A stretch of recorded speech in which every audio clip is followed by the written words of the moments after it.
நானும் தன்னுடைய பிள்ளையோடும் இந்த கிராமத்திலே வாழலாம் என்று தன்னுடைய கூட்டத்தை விட்டு தனியே வந்ததாம் நாதா. சிறிது காலம் சுகத்தோடு வாழ்ந்து வந்ததாம். ஒரு நாள் கிராமத்து பெரியவர்களெல்லாம் பார்த்தார்களாம். அந்த ஆழ மரத்தை அறிவோடு விட்டு சாய்த்து விட்டார்களாம் நாதா. பார்த்து காற்றும் மழையும் கலந்தடிக்கிறதாம். அந்த புறநோடு தன்னுடைய குடும்பத்தோடு இருந்தால் நாம் நன்றாக வாழ்ந்திருக்கலாமே.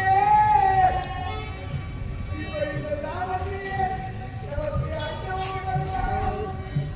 ஒன்றமும் இடமில்லாமல் அந்த மாணவன் குலமானது எப்படி அழைத்து பிரித்ததோ அதுபோல் நானும் என்னுடைய பிள்ளையும் அடைய வேண்டுமா நாதா?